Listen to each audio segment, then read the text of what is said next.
دعا کرنا یہ عبادت ہے، کار ثواب ہے، اور اللہ کرے گا تو دعائیں کرتے کرتے آپ مستجاب الدعوات بن جائیں گے۔ کسی بزرگ سے پوچھا گیا کہ آپ کی دعائیں بڑی قبول ہوتی ہیں، اس میں کیا راز ہے؟ تو بولا میں جب گھر سے نکلتا ہوں تو میں نیت کر لیتا ہوں کہ جو بھی سامنے مسلمان آئے گا میں اس کو دعا دوں گا، بھلے اس کو پتہ نہیں چلے، میں دعا دوں گا۔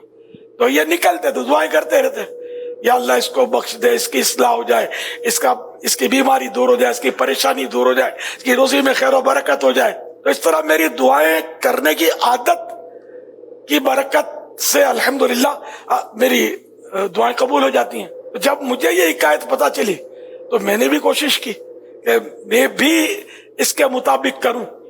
تو میں نے بارہ ایسا کیا ہے کہ میں جب باہر آتا ہوں تو بس وہ جو بھی سامنے آئے، باہر ایسا ہوتا ہے سب کے لیے دعائیں کرتا رہتا ہوں، یا اللہ ان کی پریشانیاں دور ہو جائیں، ان کی روزی میں برکت ہو جائے، یہ نمازی پکے بن جائیں، ان کی بے حساب بخشش ہو جائے۔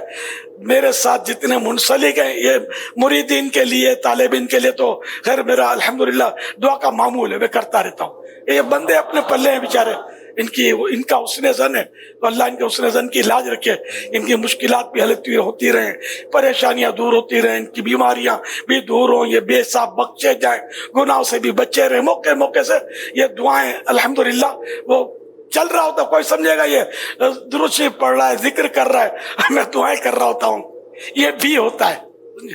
تو آپ بھی اگر عادت بنائیں گے نا، ایسا اپنے دل میں نرمی آئے گی، انشاءاللہ مسلمانوں کی خیر خواہی کا جذبہ بھی بڑھے گا انشاءاللہ الکریم۔ اور یہ دعائیں مانگتے رہے کہ یہ مفت کا ثواب، بغیر محنت کا ثواب ہے، بس ذہن بننے کی ضرورت ہے۔ ذہن نہیں بنتا، دعا میں بھی سیدھی بات ہے، بڑی سستی ہوتی ہے، ذہن بننے کی ضرورت ہے۔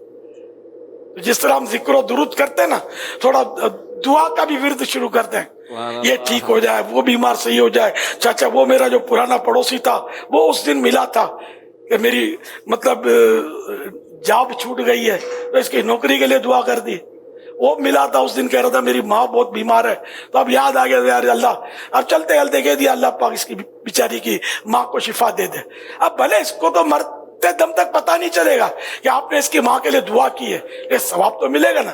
ہم تو نمائشی لوگ ہیں، پتہ چلنا چاہیے کہ میں نے دعا کی ہے، ذرا نپے تلے الفاظ میں، خوبصورت الفاظ میں، کہ اس کو اچھا لگے۔ حالانکہ دعا جو ہے وہ غیبت میں قبول ہوتی ہے، پیٹھ پیچھے اس کو پتہ نہ چلے، اس طرح دعا کی تو یہ قبولیت کے زیادہ قریب ہے۔ لیکن ہمیں قبولیت کا جذبہ تھوڑی ہے، وہ اچھا لگنا چاہیے، وہ ہم سے اپنے سے متاثر ہو جائے، یا کتنا اچھا آدمی یار، ارے واہ یار کتنا مبتل آدمی ہے، کتنا محبت والا ہے، کتنا ہم کو پیار کرتا ہے، ہم کو دعائیں دیتا ہے، ہمارا یہ انداز ہے۔ جس کا عمل ہو بے غرض، اس کی جزا کچھ اور ہے، اللہ نصیب کرتے۔